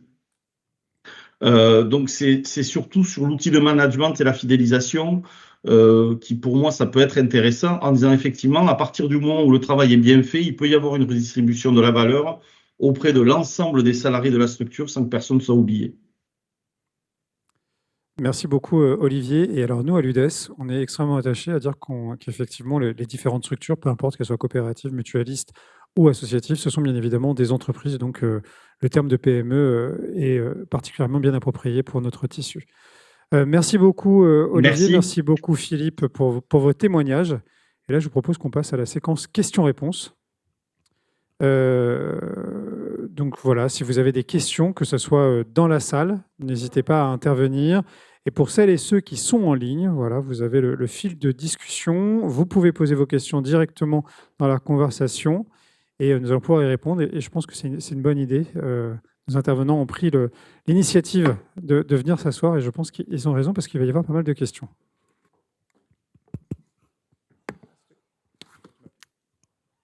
Oui, alors je vais vous transmettre, bonjour à tous, je vais vous transmettre les questions qui viennent des gens qui sont à distance.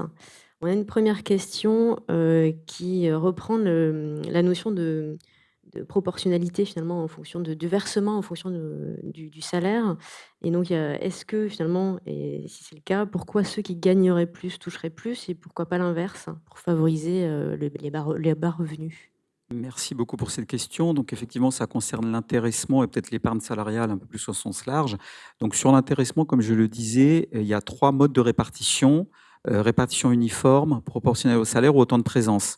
Alors effectivement, ces 3 modes de répartition sont fixés par le législateur, donc on ne peut pas y déroger.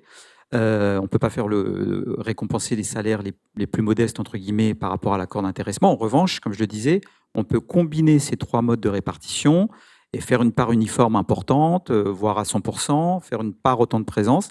Donc, il n'y a aucune obligation de faire une proportionnalité au salaire et donc de favoriser les hauts salaires. Et j'ajoute que sur la partie abondement de l'employeur, justement, on peut mettre en place des modes d'abonnement qui vont favoriser les bas salaires en disant qu'on abonde les 100 premiers euros jusqu'à 300%, les 100 suivants 100%, etc. Donc, il y a des moyens en épargne salariale de favoriser les salaires les plus modestes. Merci. Merci beaucoup. Une autre question. Si je peux compléter, oui. En fait, on l'a dit tout à l'heure, l'accord d'intéressement n'est pas le lieu de la remise en cause des salaires. Si on doit avoir un dialogue social sur les salaires, sont-ils trop petits, trop grands? Est-ce que moi, directeur, je gagne trop ou pas assez? Est-ce que c'est bien ou pas bien? Quand je suis en négociation, je dis c'est ça le débat. Mais ce n'est pas le débat de la répartition de la richesse. On ne peut pas faire des outils qui viennent, ou alors on met tout le salaire pour tout le monde depuis le début. Par contre, bien sûr qu'on est conscient que les bas salaires, la somme n'est pas la même que pour un gros salaire. Donc en prenant par exemple la répartition à égalité de la même somme, d'une certaine manière on répond pour partie à cette question, puisque ramener en pourcentage, eh bien, si tout le monde a une prime de 1 000 €, forcément, celui qui est au-dessus de 5 000 € par mois, eh bien, ça va ne représenter que tant de pourcents, alors que celui qui est plutôt à 2005 va avoir plutôt tant de pourcents. Donc c'est une façon d'embarquer les deux idées. Merci. Une autre question plutôt de la salle. Donc, on a entendu parler du PERCOL dans ce que vous avez dit, Adrien. On entend par ailleurs parler du PERO. Est-ce que vous pourriez nous rappeler la différence entre ces deux dispositifs? Merci encore pour cette question très intéressante. Donc effectivement, s'agissant de ces dispositifs de plan d'épargne retraite, il y en a 2 qui coexistent, qui peuvent cohabiter d'ailleurs au sein d'une même structure. Le plan d'épargne retraite collectif, on l'a dit, c'est une adhésion facultative où je vais pouvoir verser l'intéressement de l'abondement ou d'autres types de flux d'alimentation et qui est réservé à tous les salariés sans distinction, sous condition d'avoir 3 mois d'ancienneté naturellement.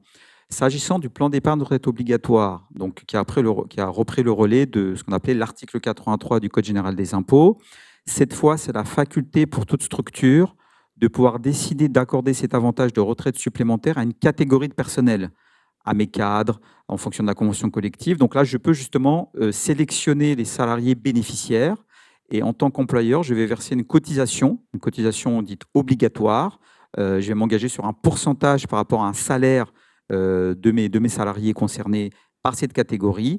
Et donc, entre le PERCOL et le PERO, il y a cette différence que je peux réserver à une catégorie sur le PERO ou pas sur le PERCOL, et que l'employeur peut d'ailleurs participer également à 100% à cette cotisation, sachant qu'en plus, le PERO, les modes de sortie ne sont pas les mêmes. PE, PERCOL, sortie en capital sans impôt, PERCOL, capital sans impôt, rente viagère. Le PERO, c'est une rente viagère. Donc, il y a une différence effectivement également sur les modes de sortie. Alors une autre question en ligne. Donc, il s'agit d'un employeur d'une structure d'insertion qui pratique l'intéressement depuis 6 ans. La PPV également, et il en est très satisfait. Il s'interroge sur les placements des fonds PE et PERCOL. Donc vous évoquiez un placement labellisé dans les fonds de placement solidaire. Et quand il regarde le détail des fonds, il s'interroge sur la compatibilité avec l'ESS et ses valeurs. Donc il voulait avoir quelques précisions et quelques avis sur ces labels éthiques. Alors, merci pour cette question qui est très large, très intéressante. très intéressante. Alors, plusieurs points. Déjà, je vous indiquais en préambule qu'il y avait effectivement des labels. Il faut savoir que pour rentrer dans ces labels, il y a des cahiers des charges très précis que l'on doit respecter, sans quoi nous n'avons pas ces labels. En ce qui concerne l'Index Inter-Épargne, nous avons le CIES, l'ISR et également Finansol, tout à fait, Finansol pour le solidaire. Ensuite, il y a 2 types de fonds éthiques. Vous avez les fonds investissement socialement responsables. C'est une méthodologie de sélection de valeurs qu'on met dans nos portefeuilles, donc de FCPE, de fonds communs de placement d'entreprise. On va aller sélectionner des entreprises qui sont mieux disantes sur tout ce qui est valeurs environnementales, sociales, de gouvernance. On va sélectionner ces actions, ces obligations qu'on va mettre dans nos portefeuilles. C'est une façon de sélectionner des valeurs vertueuses. Sur le solidaire, c'est un peu différent. Vous allez avoir 5 à 10% de nos fonds solidaires qui vont collecter cette épargne et on va réinvestir dans des projets solidaires en région pour créer des emplois, etc. Donc effectivement, il y a le cahier des charges, il y a les fonds ISR et solidaires avec cette méthodologie. Et ensuite, chez Natixis Inter-Épargne, on est le leader du marché sur les placements classés neufs selon la nouvelle réglementation européenne de la finance durable.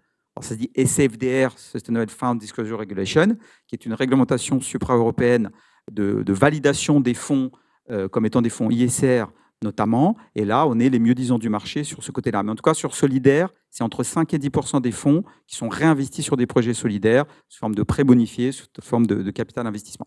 Voilà. Très bien.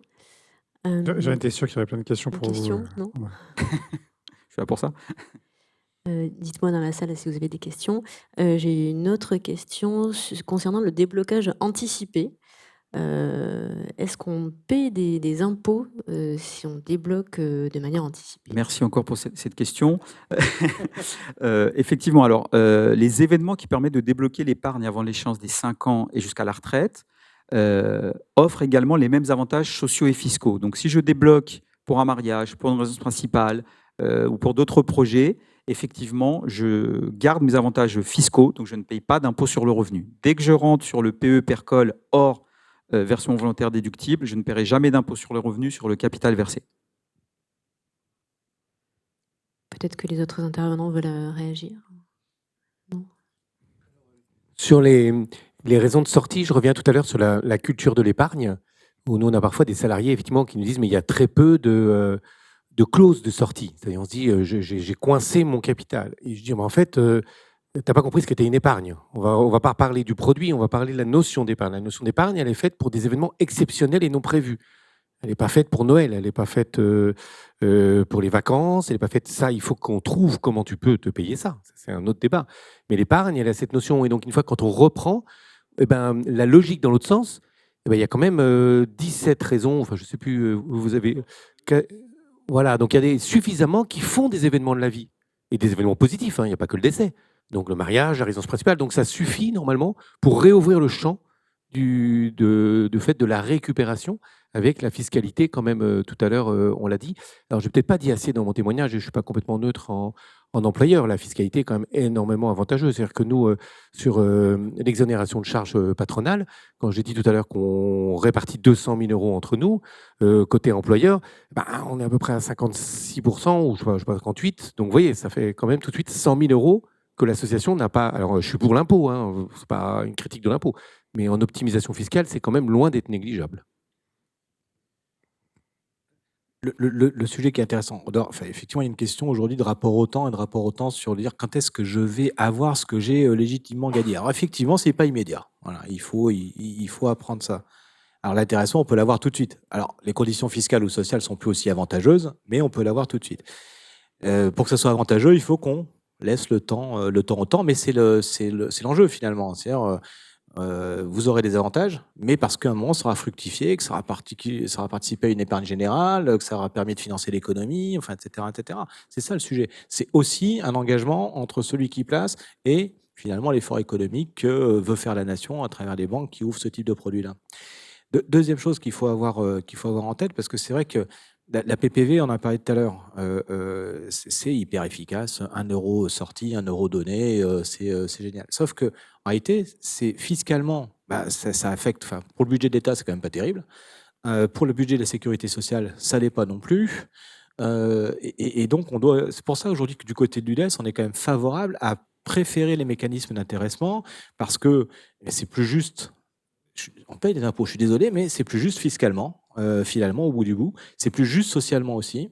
Et finalement, à long terme, c'est aussi plus rémunérateur et plus juste pour les salariés, très clairement. Et c'est favorable à l'épargne. Donc, tout est réuni pour que ce soit des dispositifs et des produits extrêmement intéressants et porteurs.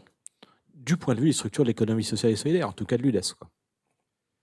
Merci beaucoup. Merci Philippe, merci Adrien, merci David.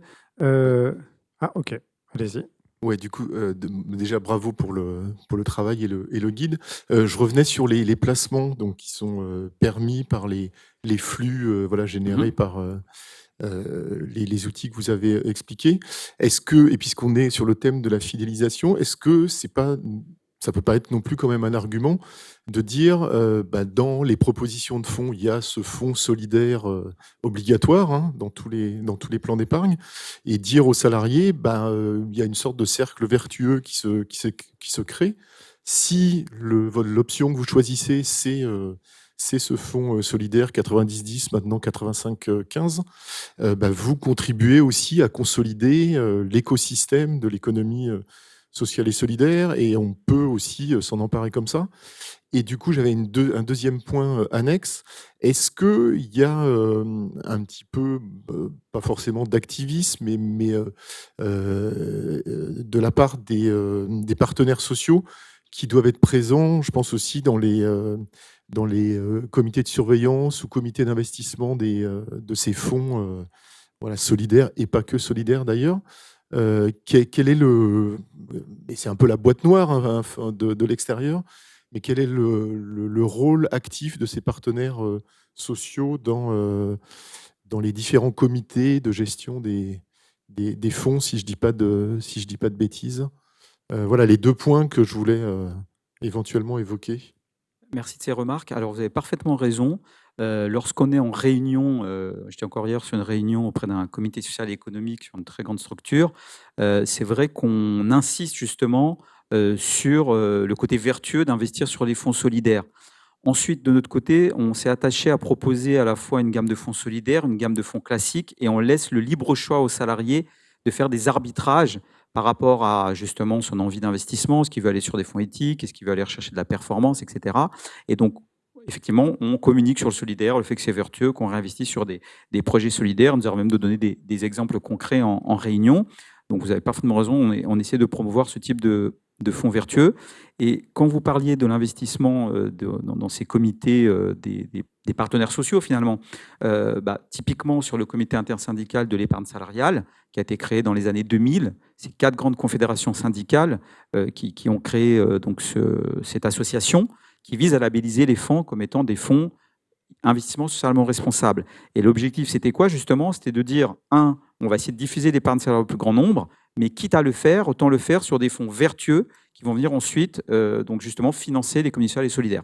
Donc il y a effectivement déjà des comités dans lesquels les institutions représentatives du personnel sont investies, et notamment s'agissant d'un des labels que nous on propose le plus souvent, qui est le CIES, Comité intersyndical de l'épargne salariale. Merci pour cet éclairage. Je propose qu'après, vous avez encore une question? Oui, du coup, j'en profite. Hein.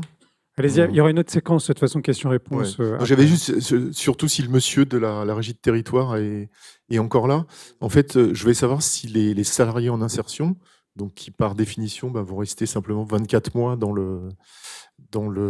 l'entreprise, est-ce qu'ils, j'imagine que voilà, ils ont tout à fait le droit d'être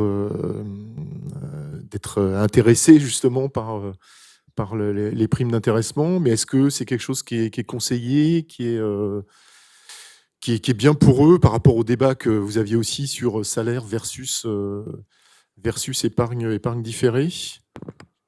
Je ne sais pas si le collègue des régies est encore là, il répondra mieux s'il veut répondre ou reprendre la parole, mais c'est un vrai sujet intéressant, le secteur d'insertion par l'activité économique. Moi, j'ai présidé pendant très longtemps une association intermédiaire. Donc, dans l'association intermédiaire, on a les salariés en insertion aussi, puis on a les permanents. Et en fait, la question, elle va être éthique ou morale, je ne sais pas quel est le bon mot employé. Quand on a fait l'accord d'intéressement, bien évidemment, on souhaitait l'étendre à tout le monde. C'était le plus simple. Sauf que d'un seul coup, on passe de 11 permanents à 80 salariés, quoi. Donc l'efficience ou l'efficacité n'est plus du tout la même. Donc on s'est interrogé. Et puis bon, il y a plein de questions. Et puis par ailleurs, c'est aussi alors pour le coup dans les associations d'insertion une problématique économique. Parce que il y a l'aide au poste, il y a tout ça, etc., etc. Donc les mécanismes sont très complexes. Va être freiné à la fois par des aspects juridiques et par des aspects économiques sur la capacité à pouvoir répondre à l'ensemble des salariés d'une structure d'insertion. Alors je témoigne de ça il y a quelques années. Je ne sais pas comment ça se passe là dans la régie de quartier, mais la situation est complexe en fait. Et après la question de la répartition n'est plus évidemment la même. Donc l'effet aussi de l'intéressement se dilue très nettement. Monsieur Cagnac, je ne sais pas si vous nous entendez. Sinon, on pourrait toujours réintervenir. Oui. Voilà, si vous êtes connecté, n'hésitez pas à ouvrir le micro, sinon on pourrait toujours réagir dans la prochaine séquence de questions-réponses. Très bien, je propose que M. Cagnac, vous puissiez réintervenir dans la prochaine séquence de questions-réponses. Merci beaucoup à tous les trois et vous pourrez peut-être revenir après pour la dernière séquence.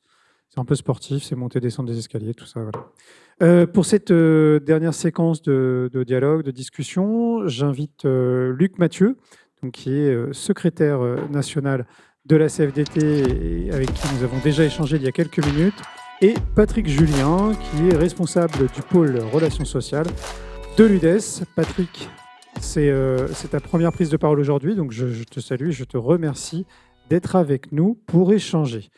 Je propose qu'on revienne à une séquence un peu plus pédagogique. Luc, Patrick, une question simple pour commencer, je vous laisse après voir qui prend la parole. Comment mettons en place un dialogue dans une entreprise pour aboutir à un accord d'intéressement? Et comment passe-t-on ensuite à la mise en œuvre des dispositifs d'épargne salariale? J'allais dire que le mode normal, c'est la négociation. C'est la négociation qui est possible à plusieurs niveaux. Elle est possible au niveau de la branche professionnelle, puisque les branches professionnelles peuvent négocier des accords types d'intéressement auxquels ensuite les entreprises peuvent adhérer, alors soit complètement, soit en renégociant certaines parties de l'accord en fonction de leur activité, par exemple sur les critères. Voilà. Et puis le mode normal, c'est évidemment la négociation en entreprise. Maintenant, il y a toute une série de cas, et notamment dans les toutes petites entreprises où il n'y a pas de représentation du personnel. C'est le cas des TPE, où évidemment, notamment l'intéressement peut être mis en place par décision unilatérale de l'entreprise. Mais ça ne veut pas dire qu'il n'y a pas de dialogue avec les salariés, hein, d'ailleurs. Hein. Je peux être dans une toute petite entreprise et puis, même s'il n'y a pas de représentation du personnel, discuter avec les salariés de l'entreprise pour discuter. Parce qu'en fait, tout se négocie dans un accord d'intéressement. Hein. C'est à la fois la question de la formule, c'est-à-dire les critères, les seuils de déclenchement, etc., la question de la distribution, la question, y compris de l'abondement, et puis la question des supports. parce que ça vient d'être évoqué. Ça se discute aussi, la question des supports. Alors, ça ne se fait pas forcément très souvent, mais la question des supports, elle est évidemment importante, on l'a dit. Le comité intersyndical de l'épargne salariale, dans lequel on est très investi, évidemment, travaille aussi sur ces questions-là. Et il y a la question ensuite des conseils de surveillance des fonds, où les partenaires sociaux sont censés... Alors c'est très compliqué, parce que des fonds, il y en a... Alors, bien sûr, il y a Natixis qui propose un certain nombre de fonds, mais il n'y a pas que Natixis sur le marché. Donc il y a beaucoup de gestionnaires d'actifs, etc., donc, qui proposent des fonds. Et donc, c'est vrai que mais c'est un sujet sur lequel, sans doute, il faudra revenir. Il y a une vraie difficulté pour participer à l'ensemble des conseils de surveillance, mais c'est un vrai sujet qu'il faut approfondir. Donc voilà, je dirais, le mode normal, c'est la négociation qui peut se décliner de manière différente selon qu'on est dans une entreprise dans laquelle il y a une représentation du personnel ou dans une petite entreprise dans laquelle il n'y en a pas. Et ce n'est pas parce que c'est au final une décision unilatérale de l'entreprise qu'il est interdit de parler avec ses salariés pour savoir ce qu'il y a dans l'accord. Dialoguer. Patrick? Oui, merci, ravi d'être avec vous ce matin. À l'UDES, on croit beaucoup au rôle des branches. Et en matière d'intéressement, notamment, on a 3 branches dans l'économie sociale et solidaire qui ont négocié des accords. Alors c'est à la suite de la loi Pacte, dont on a parlé un peu plus tôt dans la matinée. On a la branche de la mutualité, on a la branche éclat, on a la branche des organismes de formation. Par ces différents accords, on a simplifié finalement la mise en place pour les plus petites entreprises. Les entreprises de moins de 50 salariés dans l'ESS, c'est plus de 90% des entreprises de notre secteur. Donc, ces accords de branche permettent la mise en place de manière simplifiée par les entreprises. Vous avez notamment les accords éclats et les accords des organismes de formation qui permettent une mise en place directe, une adhésion directe au dispositif pour les entreprises de moins de 50, selon les conditions retenues par la branche. Et donc, conditions retenues par la branche ont bien sûr été mises en place par le dialogue social. Vous avez ensuite, dans la mutualité, des accords types qui sont des guides, finalement, pratiques pour cette mise en place. Vous avez, au niveau des ateliers chantiers d'insertion dans la branche ACI, là, l'organisation patronale, le Cinési, qui a fait un kit employeur également, qui sert de guide. Alors, c'est un guide patronal, c'est pas paritaire cette fois-ci, mais qui permet finalement de simplifier énormément la mise en place. Les organisations, de toute façon, membres de l'UDES, nos 22 organisations, ont une expertise dans leur service juridique qui permettent également d'accompagner leurs adhérents pour cette mise en place. Donc, le législateur a fait un travail indéniable de simplification de la mise en place de l'intéressement au cours de ces dernières années. Mais derrière, les chefs d'entreprise, on l'a vu d'ailleurs un peu plus tôt, ont tous les moyens d'être accompagnés par leur réseau bancaire, par leurs organisations patronales. Donc, la difficulté pratique ne doit pas être vue comme un frein.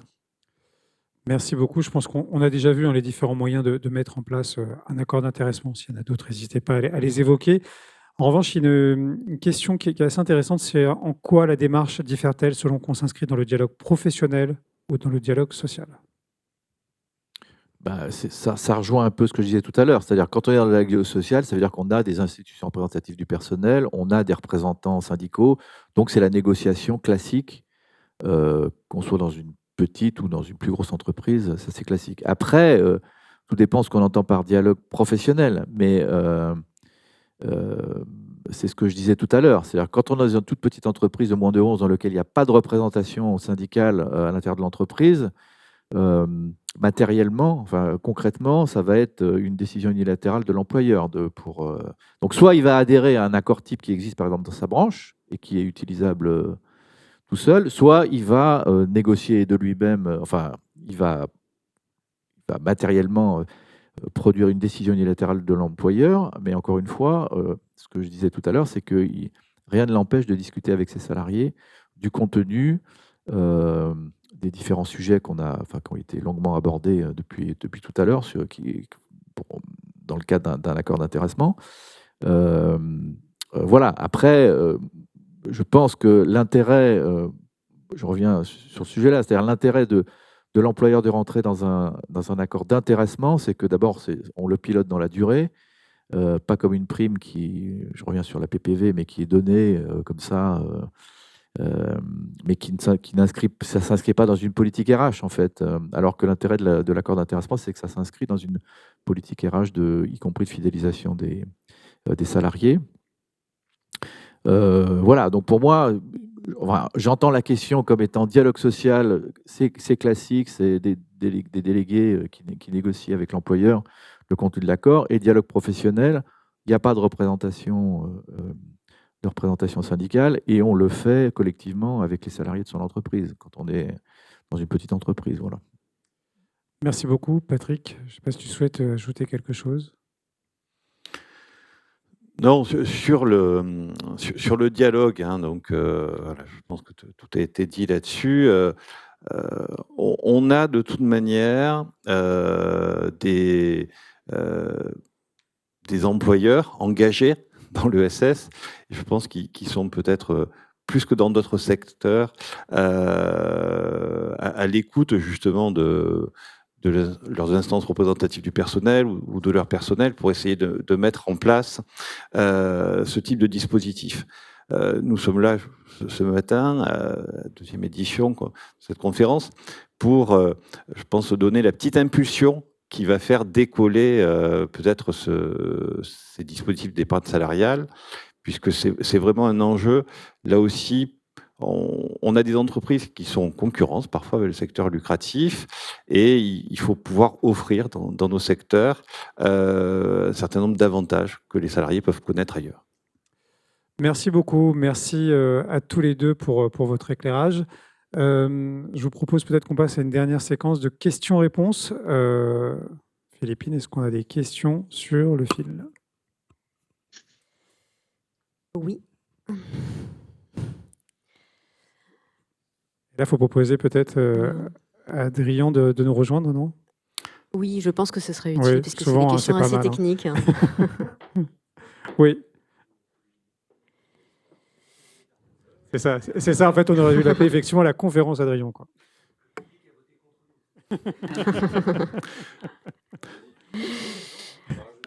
Alors, il y a une question d'abord peut-être qui s'adresse plutôt à Patrick Julien qui représente l'UDES, de manière générale les structures employeuses de l'ESS. Avez-vous des objectifs chiffrés des structures de l'ESS que vous souhaiteriez voir basculer à un dispositif de partage de la valeur dans les années à venir? Alors, en objectif chiffré, on n'en a pas arrêté officiellement. Par contre, on accompagne. On a un outil qu'on a mis en place, notamment, qui peut être un bon vecteur pour mettre en place des indicateurs extra-financiers à l'UDES. Ça s'appelle Valores. Valores, c'est notre plateforme de la mesure d'impact social et sociétal. Je vais chercher le nom complet. Je pense que c'est un très bon élément qu'on diffuse au maximum auprès de nos structures adhérentes pour mettre en place ces indicateurs extra-financiers. Et donc, la conjugaison de nos efforts pour accompagner les entreprises de l'ESS dans leur transition écologique et la mise en place également du partage de la valeur devrait, nous l'espérons en tout cas, être un bon moyen de faire progresser significativement dans les années à venir le taux d'entreprises engagées. Une autre question qui a été posée de manière très tôt dans le débat. C'est une personne qui cherche la liste officielle des structures de l'ESS qui auraient signé un accord d'intéressement, j'imagine, pour s'en inspirer. Est-ce que c'est possible de trouver cette liste?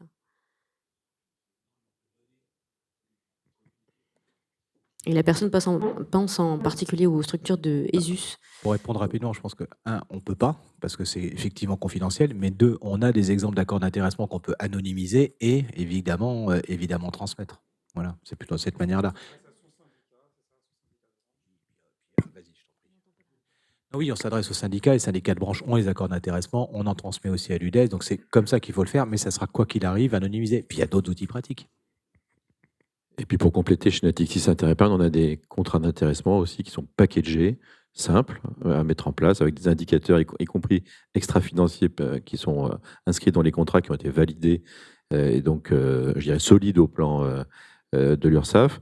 Et puis après, on est en capacité aussi d'accompagner les entreprises de l'ESS qui ont des besoins un peu plus sur mesure dans la construction d'un contrat d'intéressement spécifique, soit nous-mêmes, avec nos propres équipes, soit avec un partenaire qui peut faire des choses vraiment très, très, très dédiées, très sur mesure. Oui, c'est vraiment ce que disait tout à l'heure Philippe, c'est-à-dire qu'effectivement, il y a tout un rôle d'accompagnement que vous pouvez faire, et effectivement, ça va jusqu'au modèle type du contrat. Effectivement, le modèle, avant de préparer cette réunion, j'ai demandé à l'intelligence artificielle de me rédiger un accord d'intéressement. Il l'a fait en 6 minutes, j'ai corrigé un petit peu en disant ma spécificité. Donc l'outil, vraiment la démarche, c'est le dialogue, c'est une culture. Donc en fait, en soi, l'outil, d'ailleurs le premier que vous rédigerez, il ne sera peut-être pas parfait, vous allez vivre 3 ans avec ou 4 ans et vous allez le faire progresser dans la culture d'entreprise. C'est vraiment l'accompagnement, ce que vous disiez, qui est important dans le dialogue social. Oui, c'est vraiment ce qui peut, en fait, c'est quelque chose d'assez important, c'est ce qui peut nous permettre de franchir le pas, c'est cet accompagnement qui est extrêmement intéressant. Olivier, je ne sais pas si vous nous entendez, et vous, si vous souhaitez réagir, vous aussi, à l'ensemble de ces questions qui peuvent être posées.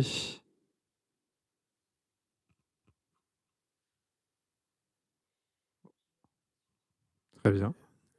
Excusez-moi, si je peux donner un exemple. Donc, l'ESS a toujours été, donc, comme je l'ai dit, un laboratoire d'innovation sociale.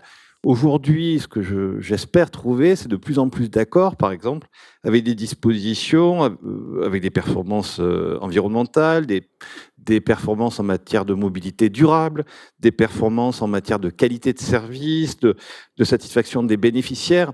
Voilà un petit peu les spécificités qu'on peut trouver dans nos secteurs et qui sont peut-être le plus que nos organisations professionnelles peuvent fournir aux structures de l'ESS. Parce que c'est vraiment là qu'on se distingue du secteur lucratif. Et du coup, comme outil, on n'a pas beaucoup parlé en fait de l'interentreprise, et alors même que vous avez aussi rappelé qu'il y avait beaucoup de petites structures de l'ESS.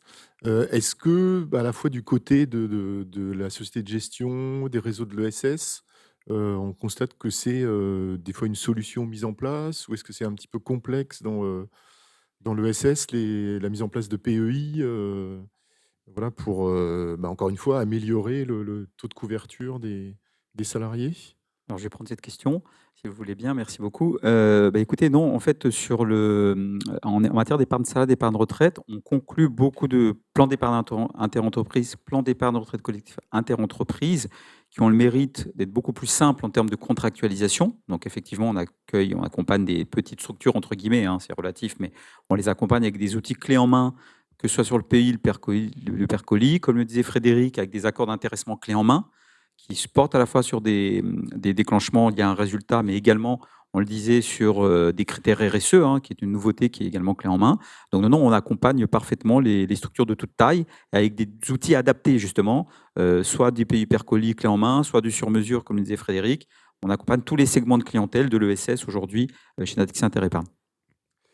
Merci beaucoup. Et d'ailleurs, je vais inviter Frédéric à nous rejoindre pour le mot de la fin, pour le mot de conclusion de cette matinée. Et en attendant que Frédéric nous rejoigne, je voulais remercier Marie et Philippine qui ont permis tout simplement d'organiser cette conférence, ce temps d'échange. Frédéric, à toi la parole. Je voudrais tout d'abord remercier tous les intervenants pour la qualité des échanges et puis évidemment les clients de Natixis Interépargne pour leur témoignage. Fort agréable à la fois pour l'entreprise et aussi pour les salariés qui ont pu être cités et à qui on fera la remontée. Moi, je voulais revenir sur deux points, en fait. Rappeler peut-être certains enjeux qui nous ont animés aujourd'hui dans les discussions, et puis revenir aussi sur la praticité de ces dispositifs et l'accompagnement que le réseau Caisse d'épargne ou Natixis Interépargne peut apporter à des patrons d'associations qui souhaitent se jeter dans le grand bain.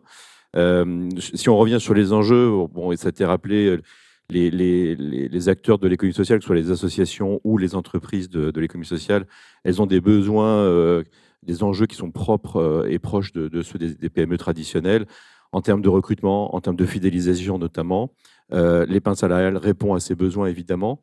Et puis, il y a un autre aspect, c'est qu'on ne s'en rend peut-être pas suffisamment compte, mais les salariés ont de plus en plus d'exigences vis-à-vis de leur employeur. On en parlait avec David tout à l'heure. L'entreprise, c'est là où on fait de la prévoyance, c'est là où on fait de la santé. Et puis maintenant, on voit les salariés, quand on les interroge, qui nous disent, et je pense que c'est le cas évidemment dans l'ESS, ils nous disent on veut aussi pouvoir faire de la retraite, qui est un sujet qui n'est plus anodin. Aujourd'hui, tout le monde est convaincu, tous les salariés sont convaincus qu'il faut qu'ils fassent quelque chose pour préparer leur retraite. Et ils attendent aussi de leur employeur de mettre en place des dispositifs pour les accompagner dans cette démarche de long terme. Donc, il y a des enjeux pour les entreprises et pour les associations, il y a des enjeux évidemment pour les salariés, et l'épargne salariale répond à l'ensemble de ces enjeux. Donc, ça doit être une priorité, je pense, aujourd'hui pour tous les entrepreneurs qui n'ont pas encore mis en place de dispositif. Je reviens aussi sur l'intéressement, ce qui a été dit par Luc Mathieu tout à l'heure. Moi, je souscris complètement, et ça a été dit aussi par David. La PPV, bon, elle a vécu, même s'il y avait encore probablement resté quelques temps, mais c'est une prime comme les autres. Alors, quand on n'a pas le choix, quand on va à la facilité, il faut à minima la verser dans un plan d'épargne entreprise et pourquoi pas compléter le dispositif avec un dispositif de retraite. Mais en tout état de cause, ça n'associe pas le salarié à un projet d'entreprise. Souvent, et je crois que ça a été dit aujourd'hui, on pense que l'intéressement, c'est une somme énorme qui potentiellement peut être versée. Non, on peut tout à fait maîtriser les sommes qui sont versées au titre de l'intéressement. Et ça, je pense que c'est important de le rappeler. Donc oui, je pense qu'il faut évidemment privilégier l'intéressement. C'était dans le thème d'aujourd'hui, vis-à-vis d'autres dispositifs d'intéressement financier des salariés à leur activité. Donc clairement, voilà, l'épargne salariale, c'est un sujet qui est fondamentalement au cœur et à la croisée de tous les enjeux dans les entreprises de l'économie sociale et de leurs salariés. Et puis le deuxième volet sur lequel je voulais conclure, c'est aussi la praticité finalement et l'accompagnement dont vous pouvez tous bénéficier. C'est vrai que quand on parle d'épargne salariale, on parle de nombre de salariés, de fiscalité, de dispositifs, de durée de détention, etc. Ça peut paraître un peu complexe. En réalité, ça n'est pas le cas. Ça n'est pas le cas. Et aujourd'hui, que vous soyez dans le Lot, je crois que c'était Olivier, que vous soyez à Paris comme Philippe, vous avez partout en France des chargés d'affaires caisses d'épargne en proximité, quelques centaines, j'ai plus le... Voilà, mais on peut même imaginer, ouais, il y a plus de 500 qui sont répartis dans toute la France. Donc, vous en avez un à côté de chez vous, voilà, qui connaît parfaitement nos dispositifs, qui est aussi très en lien avec nos équipes Natixis Interépargne sur le territoire. Et puis, avoir en tête que, voilà, Adrien l'a dit, on a des dispositifs qui sont très packagés, très autoportants pour la plupart des entreprises de l'ESS qui ont des besoins assez simples, finalement. Et on est capable, bien sûr, de faire du sur-mesure, le cas échéant. Et puis, le dernier point, c'est qu'il y a la mise en place, donc ça fait toujours un petit peu peur. Et puis après, il y a qu'est-ce qui se passe après, comment on fait vivre ces dispositifs, qui répond aux questions du salarié qui n'a pas compris comment verser, quel est l'intérêt de verser sur de l'action ou de l'obligation ou du monétaire. Ayez en tête que Natixis Interépargne, c'est 500 personnes qui sont au contact de 4 millions d'épargnants. Donc, on a tous les dispositifs, y compris plateformes téléphoniques, les applications, les sites Internet, qui sont en capacité d'accompagner vos salariés dans leur démarche et dans toute la durée de leur clientèle chez nous. Et on est en train, on en parlait tout à l'heure de manière très, très synthétique quand je parlais de la démarche d'impact que nous avions engagée chez Interépargne. On est en train de modifier tous nos parcours pour les épargnants, justement pour rendre nos dispositifs très didactiques, très accompagnants, et pour que même un salarié qui a une faible culture financière soit capable de gérer avec beaucoup de facilité son épargne salariale. Donc, ayez en tête qu'il y a aussi tout l'après-vente qui est parfaitement pris en charge par nos équipes. Merci Frédéric, merci à toutes et à tous pour vos interventions qui ont été extrêmement riches et intéressantes. Théoriquement, maintenant, l'épargne n'a plus, le partage de la valeur n'a plus de secret pour vous. Et si c'est encore des secrets pour vous, n'hésitez pas à aller sur le site de l'UDES, udes.fr/publication, où vous retrouverez un guide pratique, où vous trouverez toutes vos réponses. Et puis, bien évidemment, vous pourrez revisionner dans quelques heures cette vidéo de conférence sur la chaîne YouTube de l'UDES. Merci à toutes et à tous.